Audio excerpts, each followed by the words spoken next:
అంటే ఈ అలిగేషన్ కేవలం అంటే ఒక చాలా మంత్రిగా 10 ఏళ్ళు పనిచేసిన వ్యక్తికి ఇవాళ రేపు ప్రతి ఒక్కరికి తెలుసు గ్లోబల్ టెండర్స్ ఎలా పిలుస్తారు, ఏ చిన్న వర్క్కైనా సరే టెండర్స్ ఆన్లైన్ టెండర్స్ ఎలా పిలుస్తారు, లేకపోతే నామినేషన్ పద్ధతులు ఎలా ఇస్తారు అనేది ఇవాళ రేపు ప్రతి ఒక్కరికి అవగాహన ఉంది. కానీ 10 ఏళ్ళు మంత్రిగా పనిచేసిన కేటీఆర్ నోటి నుంచి ఈ మాట వచ్చింది అంటే రేవంత్ రెడ్డి మీకు 1665 కోట్ల రూపాయల కాంట్రాక్టు ఆంధ్ర ఎంపీ కట్టబెట్టారు అన్నమాట. అంటే ఏ ఉద్దేశంతో ఉండొచ్చు అనేది మీరు అనుకుంటున్నది? అందుకే గత 10 సంవత్సరాల నుంచి ఇప్పటి వరకు తెలంగాణలో ఏమేమి జరిగినాయని ఇద్దరం కలిసి కేటీఆర్ నేను కూర్చొని ఈడీకి సిబిఐకి ఎంక్వైరీ చేయమని చెప్పి లెటర్ ఇద్దాం. మీరు అన్నారు ఆ 10 ఏళ్లలో 6 లక్షల కోట్ల కాంట్రాక్టులు ఇచ్చారు ఆ ప్రభుత్వంలో అని. పర్టికులర్గా ఎక్కువ కాంట్రాక్ట్ వర్క్ చేసింది అవును, మెగా బెయిల్ సంస్థ ఎక్కువ చేసింది అనేది వాటికి అందరికీ ఎస్టాబ్లిష్ అవుతుంది.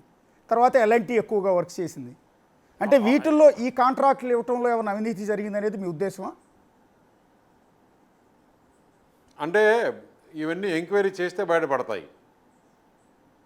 ఇప్పుడు హైదరాబాద్లో అపార్ట్మెంట్స్ పర్మిషన్ ఇచ్చేసి కొత్త రకరకాల జీవోలు ఇచ్చి ఎంత పర్సెంటేజ్లు తీసుకునింది, ఆ ప్రాపర్టీలన్నీ ఎవరెవరు పెట్టింది, ఎక్కడెక్కడ అవుట్స్కట్స్లో ల్యాండ్లు కొనింది, ఇవన్నీ బయటికి వస్తాయి. ఇప్పుడు అసలు అతనుకు మొత్తం ఇమేజ్ పోయింది. సొంత ఇంట్లో సిస్టర్ టెలిఫోనే ట్యాప్ చేసినాడంటే ఇంకా అతని క్రెడిబిలిటీ చూసుకోండి. అతను ఈరోజు మాట్లాడుతుంటే అసలు మీడియా బ్యాన్ చేసేయాలి, ఇటువంటి వ్యక్తుల్ని మీడియాలో కూడా చూపించకూడదని. ఎలా సార్ కేటీఆర్ హైదరాబాద్లో కొన్ని రియల్ ఎస్టేట్ సంస్థలకు పర్మిషన్స్ ఇచ్చారు అనేది ఒకటి, వాటితో టైఅప్ అయ్యారు, దోచుకున్నారు అనేది మీరు చేసిన అలిగేషన్. ఏమన్నా ఒకటి రెండు ఆ కంపెనీలు ఎవరితో టైఅప్ అయ్యాడు లేదా పర్సంటేజ్లు అది ఓపెన్గా అందరికీ తెలుసు.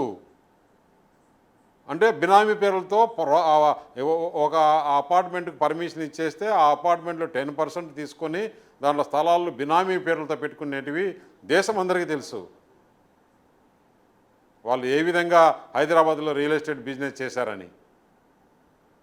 రియల్ ఎస్టేట్ బిజినెస్ ఆంధ్ర రియల్టర్లతో కలిసి చేసిందా, తెలంగాణ రియల్టర్లదా? అక్కడ అంతా తెలుగువారేనండి. వీరి స్వలాభం కోసం ఆంధ్ర తెలంగాణ చేస్తున్నారు. హైదరాబాద్లో ఉండే వాళ్ళంతా తెలుగువారే. అంటే ఇవాళ నేను ఒకటే అడుగుతున్నా, వీళ్ళు మాత్రం పోయి ఢిల్లీలో లెక్క వ్యాపారం చేయొచ్చు, ఇంకెవరు ఎక్కడ వ్యాపారం చేయకూడదు. ఇక్కడ ప్రజలు వాళ్ళు ముఖ్యమంత్రిగా గెలిపించి ప్రభుత్వం అధికారం చేతుల్లో పెడితే వాళ్ళు ముఖ్యమంత్రిగా ఉన్నప్పుడే కదా ఈ లెక్క వ్యాపారం పోయి ఢిల్లీలో చేసిండేది. దాంట్లో నేను చేసిన నా రోల్ ఏం లేదు కదా.